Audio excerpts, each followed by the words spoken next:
Di video kali ini, gue bakal mereview salah satu pro firm yang mengaku sebagai pro firm terbaik di Asia, yaitu TradeX Pro. Apakah dia sesungguhnya pro firm terbaik di Asia, atau cuman gimmick aja? Ya seperti gue trader tampan. Sebenarnya gue ganteng beneran atau cuman gimmick doang jadi. Ya tapi overall kita bakal coba ngeliat kira-kira apa aja sih kelebihan dan kekurangan dari TradeX Pro ini. Dan gue bakal kira-kira menunjukkan di akhir, kira-kira ini merekomendasikan ke kalian atau enggak gitu ya. Jadi langsung aja kita masuk ke videonya ya. Oke. Jadi langkah pertama nih, kalau bisa kita mau ngecek kira-kira profilm itu bagus apa enggak, biasanya yang gue lakukan adalah dengan cara meng-google nama profilm dan review. Dan kalian bakal nemu website di paling atasnya itu Trustpilot. Nah, jadi buat lo yang masih nggak ngerti Trustpilot ini apa, itu seperti semacam App Store atau iStore, ya, di mana jadi di sini tuh ada profilm, nggak cuma profilm doang sih, tapi nanti ada banyak banget review dari para penggunanya. Jadi langkah pertama tuh gue pasti bakal ngecek dulu di Trustpilot tuh dia dapat ratingnya berapa.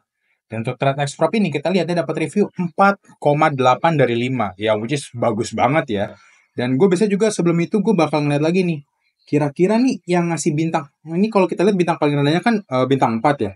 Gue pengen tahu nih yang ngasih bintang 4 itu alasannya kenapa. Jadi gue bakal klik di sini. Dan nanti kita lihat kira-kira review dari dia itu apa. Ini ada review dari Chong Shulang. Yang kalau kita bilang customer support is good, they use bla bla bla. Ya, jadi sebenarnya dia nggak ngasih kejelekan apapun ya. Jadi ya sebenarnya harusnya kasih bintang 5 gitu. Cuman dia bilang, ya kasih bintang 4 karena mungkin ada update gitu ya. Agak nggak jelas. Tapi at least, TradeX Pro ini udah lolos dalam validitas pertama. Di mana di website Trustpilot, dia mampu menghasilkan rating yang tinggi yaitu 4,8. Jadi yang itu kita checklist dulu ya. Yang selanjutnya yang bakal gue lakukan adalah dengan cara melihat websitenya langsung. Jadi di sini gue udah buka. Jadi kalau bisa kita lihat dulu nih si TradeX Pro websitenya. Dan hal yang gue suka nih, yang tadi gue sempat lihat-lihat, bahwa di sini TradeX Pro itu menggunakan website berbahasa Indonesia, guys.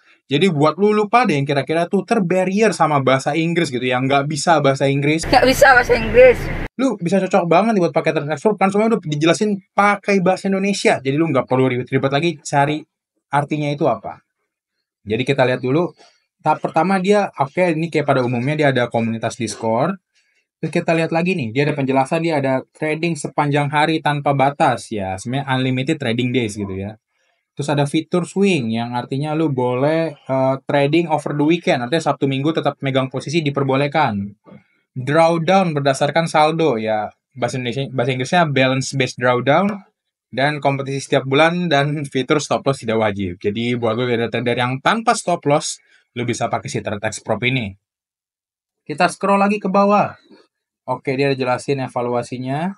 Oke, jadi buat tipe challenge-nya, dia itu ada 2 jenis aset nih, di mana ada forex dan crypto. Jadi dia dipisahin ya. Dan masing-masingnya itu ada yang first step evaluation dan two step evaluation. Yang ini bakal gue jelasin nanti ya, karena kalau di sini tampilannya agak kurang enak buat kita lihat. Dan kita lihat nih yang tadi, oke, udah sesuai semuanya. Ini dia juga ada bilang, ya tadi unlimited trading days, pencairan dana instan, drawdown statis, dan pembagian keuntungan hingga 90%. Kita lihat lagi platform trading yang tersedia. Ada platform 4, platform 5, dan sebagainya, dan sebagainya. Ya sebenarnya platform 4 itu artinya MetaTrader 4 ya, dan platform 5 artinya MetaTrader 5. Jadi buat lu trader-trader yang terbiasa menggunakan MetaTrader, ya ini oke sih, cocok banget lah. Dia juga ada perbandingan nih dengan FTMO dan FundedNext. Oke, kita scroll lagi ke bawah, dan iya, itu udah semua. Jadi kalau buat gue sih sampai sejauh ini udah checklist buat validitas yang kedua, di mana dia tuh nggak ada hal yang aneh-aneh, nggak ada trading rules yang aneh-aneh. Contoh yang aneh-aneh, bisa dia drawdown-nya pakai relative drawdown, sedangkan ini pakai balance base ya, masih oke lah, unlimited trading days, masih memenuhi standar, dan pembagian keuntungan hingga 90% masih oke. Sekarang kita cek ke bagian frequently asked question gitu ya, atau FAQ. Dimana di sini juga yang mungkin enak banget, dimana FAQ-nya itu juga pakai bahasa Indonesia, guys. Jadi biasanya kalau profil-profil di luar itu pakai bahasa Inggris yang ngejelimet banget, yang bikin lo pusing dan gak ngerti. Ini udah pakai bahasa Indonesia, udah lebih enak. Jadi di sini ada beberapa nih, ada yang aturan trading atau sebenarnya itu challenge rules. Jadi ini lo kalau pengen tahu FAQ tentang lo yang masih di tahap challenge atau tahap fase-fase penilaiannya ini, lo ngeliat di FAQ sini. Dan ini akun Dana tuh artinya sebenarnya funded account ya, atau artinya lu udah lolos challenge dan berhasil didanai oleh si pro firm. Lu bisa ngeliat di sini, dan ini bagian yang pertanyaan umum. Yang kira-kira tuh ya basic-basicnya lah yang bisa lu lihat.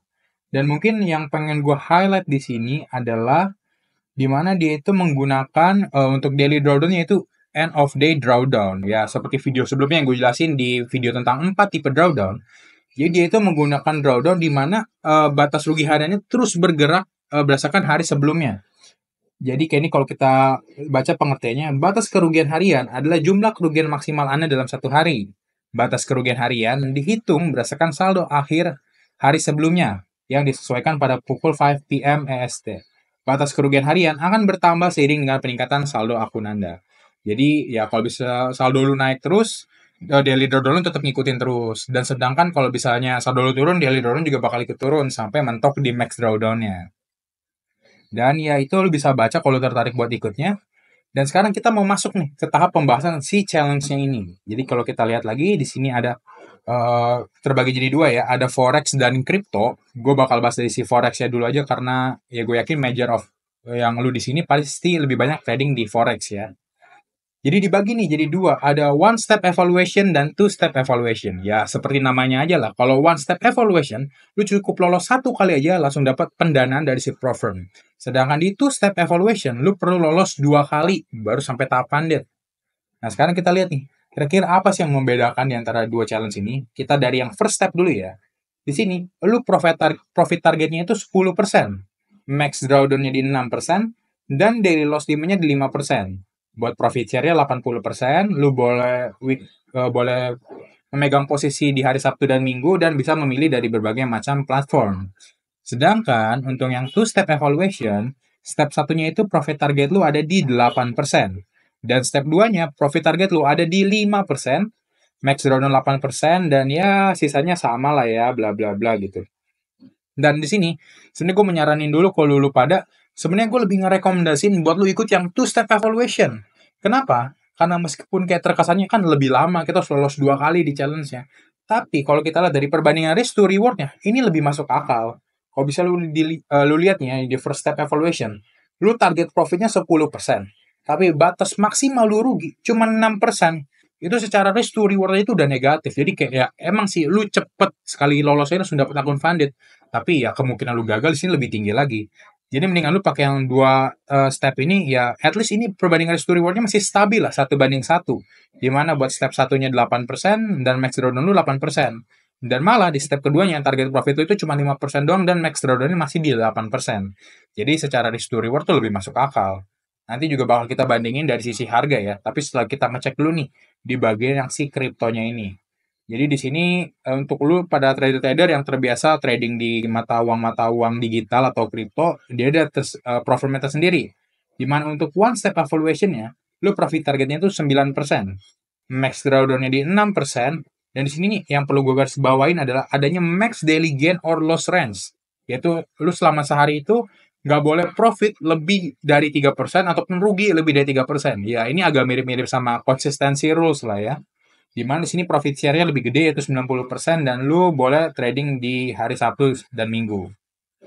Sedangkan di two step evaluation, itu step 1 profit targetnya 6%, step 2-nya profit targetnya di 9% dan sisanya, max drawdown-nya 9% dan sisanya sama. Ya, ini juga sama sih. Menurut gue lu tetap kalau emang pengen kripto ya silakan lu trading di yang two step-nya aja karena risk to reward-nya masih masuk akal. Cuman ini agak dibalik aja. Kalau tadi forex yang step 2-nya lebih kecil, kalau di kripto ini step 1-nya yang lebih kecil dan step 2-nya itu malah yang lebih gede. Jadi ya lu pilihlah tetap senyaman lu. Kalau emang ngerasa jago lu mau pakai one step evaluation dan lu ngerasa lu bisa, ya silakan aja. Sekarang nih, kita udah tau lah goals kita, target profitnya di mana, max drawdown-nya di mana. Kita mau ngeliat dari sisi harga. Kita coba lihat ya. Gue bakal pilih start evaluation. Nah, kita bakal coba dari one step evaluation dulu nih. Di Forex, anggap kita pilih account challenge yang harganya paling rendah ya. Dan menggunakan MetaTrader 4. Lalu di sini lu isi-isi aja nih data diri lu. Dan nanti di paling bawah nih ada I declare, lu harus baca read term and condition-nya. Gue udah baca jadi tinggal gue checklist aja tapi enggak, gue bohong, gue belum baca karena ini panjang banget jadi gue agak malas baca. Dan kalau bisa kita ngeliat nih buat one step evaluation lu perlu bayar $45. Yang kalau bisa kita cari ya kira-kira $45 itu berapa ya? $45 berapa rupiah? Yaitu sekitar 726.000. Nah, tapi lu jangan bodoh-bodoh banget. Pasti si Prof ini tiap bulannya itu ada promo. Dan ini nggak cuma di Tradex Pro aja ya. Jadi lu jangan pernah beli Profirm dengan harga kotor, maksudnya gross price kayak gini ya. Dan kebetulan gue udah cari ada promo yaitu dengan kode CHIR pagar 30. Kita verify dan lu bakal dapat diskon 30%. Jadi lu cukup bayar $31,50. Ya, kalau digenap-genapin $32 lah ya. Kita lihat berapa $32? Itu cuma 516.000 dan itu murah banget, guys. Ini untuk one step evaluation. Dan ini gue udah cari tahu juga, ternyata yang di two step evaluation itu bahkan lebih murah lagi. Kalau bisa lu cari nih, lihat tuh. Harga normalnya itu ada di $35. Sedangkan dengan diskon, lu cukup bayar $25. Dan $25 itu adalah, kita coba cek, cuma 400.000. Lu bayang, ini salah satu Profirm termurah yang pernah gue temuin, di mana lu bisa beli akun channel dengan harga cuma 400.000 gitu. Jadi buat lu, bahkan yang gak punya uang 1 juta aja, lu bisa nih ikut challenge. Jadi ini gue bilang harganya sih emang gak main-main dan emang murah banget sih. Cuma nih, gue juga udah sempat beli nih challenge ini. Mungkin pandangan gue yang perlu gue kasih tahu ke lu sebagai pengguna Profirm Trade Pro ini, di mana lu itu nggak bakal dapat balik uang pendaftaran lu. Nah, jadi kan biasanya kalau Profirm pada umumnya, ketika lu melakukan first payout, dia bakal ngebalikin uang pendaftaran. Cuma di sini dia bilang ya, dia nggak bakal balikin. Jadi uang lu, mau lu lolos ataupun lu gagal, uangnya tetap udah di-keep. Dan menurut gua apakah ini kekurangan? Ya sebenarnya kalau kita ngeliat semata-mata dari nilai nominalnya ini adalah sebuah kekurangan ya. Pasti kita mau duit kita balik. Cuman kalau kita ngerti lagi nih soal model bisnis Profirm, menurut gue ini langkah cerdas dari si Trade Pro ini untuk menunjang operasional bisnisnya. Jadi itu udah ngamanin cash dulu di depan. Jadi nggak masalah lah. Soalnya kalau lu gagal pun buat dia juga, dan kalau lu profit pun kayaknya bakal lebih lah dari uang pendaftaran lu. Jadi ya semakin menguntungkan si Trade Pro ini, at least kita bisa semakin yakin kalau umur si Trade Pro ini bakal lebih panjang lagi. Cuman tetap, gue nggak berani ngejamin kalau dia bakal ada selamanya. Cuman ya model bisnisnya not that bad lah. Dan mungkin yang bikin gue agak nggak suka juga ya, dimana dia tuh kalau lu mau ngebayar, biasanya gue tuh pakai kripto. Dan kriptonya itu dia harus pakai Coinbase. Jadi itu agak beda kayak Profirm yang lain, dimana kalau Profirm yang lain, gue cukup transfer aja gitu. Nanti bakal ada kayak barcode-nya, tinggal gue scan terus gue transfer gitu sejumlah kripto yang perlu gue bayar. Tapi dia itu karena pakai Coinbase, lu harus samain dulu jaringannya. Jadi ya gue pakai MetaMask lah. Tapi gue yakin ya lu semua untuk pembayaran kripto mungkin lebih jago daripada gue, karena ya mungkin udah terbiasa lah di industri kripto ini. Dan ya itu sih sebenarnya yang enak banget. Dan sekali lagi nih, kalau bisa kita mau ngecek tadi, apakah menurut gue nih, dia apakah sesungguhnya emang benar-benar Profirm terbaik saat ini di Asia? Dan jawaban gue adalah, gue setuju sih. Karena at least, ini satu-satunya Profirm yang gue gunain, dan gue percaya bahwa dia itu cukup valid dan kredibel di Asia. Kenapa gue bisa valid, ngerasa dia itu cukup kredibel? Karena ada satu hal deh. Pertama, gue itu udah ngeliat dari salah satu website, gue bakal buka dulu YouTube-nya, dari si Mas Duyan Anggara. Dimana kalau lu ngeliat nih, buka Duyan Anggara, terus cari ada Duyan Anggara Profirm gitu ya. Aduh, Duyan Anggara Profirm. Lu cari, nah nanti bakal muncul nih, di yang ini nih. Apa itu Profirm dan bagaimana cara profit dengan Profirm. Jadi situ videonya isinya wawancara Mas Duyan Anggara bersama si foundernya dari si Trade Pro ini. Jadi dia bakal terbuka banget tentang model bisnisnya dan sebagainya dan sebagainya. Gimana ya, emang sih dia tuh nggak memperbolehkan kayak aturan-aturan tertentu gitu. Seperti lu kalau trading di news, nggak boleh lebih dari 3 menit atau kurang dari 3 menit itu lu nggak boleh buka posisi apapun. Walaupun kayak kesannya kok aturannya menyusahkan kita sebagai trader ya. Tapi ternyata kalau lu ngelanggar, akun itu nggak bakal di-ban. Tapi lu bakal kena yang namanya soft bridge. Dimana artinya, semua profit yang dihasilkan dari trading news tersebut bakal dipotong, jadi kayak seolah profitnya itu nggak ada. Tapi atas aku lu nggak ke-ban. Dan itu maksudnya lu buka posisi baru ya. Jadi kalau bisa lu punya posisi yang sebelumnya udah lu buka dan kena target profit di newsnya itu, ya itu nggak terkategori sebagai pelanggaran. Jadi masih aman lah ya. Jadi pokoknya dari wawancara yang gue tonton ini, dia udah ngejelasin cukup terbuka dan cukup fair dan gak ada aturan yang aneh-aneh dan macam-macam gitu yang ngeribetin kita sebagai trader. Jadi lu bisa nonton video lengkapnya di sini walaupun cukup panjang ya, sekitar 2,5 jam. Cuman ya nyicil-nyicil lah ya.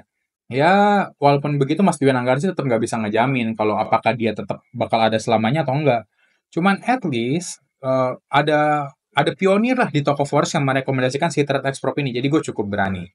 Dan yang berikutnya, kenapa bikin gue juga mungkin merekomendasikan ya, selain dari tadi segi harganya yang cukup murah banget, Itu ada yang namanya nih CFTC. Yang perlu gue kasih tau ke lu semua, coba gue googling dulu ya. CFTC. Nah, jadi buat lo yang nggak tahu, CFTC itu adalah Commodity Futures Trading Commission. Atau seperti lembaga buat forex-nya lah di Amerika Serikat. Dan ini udah banyak banget nih program-program yang tutup oleh lembaga ini. Dimana ya contoh kayak My Forex Fund lah dan sebagainya dan sebagainya. Dan kadang-kadang mungkin dari beberapa podcast yang gue lihat gitu ya, CFTC ini kadang tuh agak ngerepotin. Jadi kayak mirip pemerintahan di negara Konoha lah ya. Jadi kadang-kadang tuh kayak hal-hal yang sebenarnya nggak terlalu bermasalah tapi dipermasalahin terus-terusan. Dan at least jangkauan si CFTC ini tuh cuma di Amerika Serikat.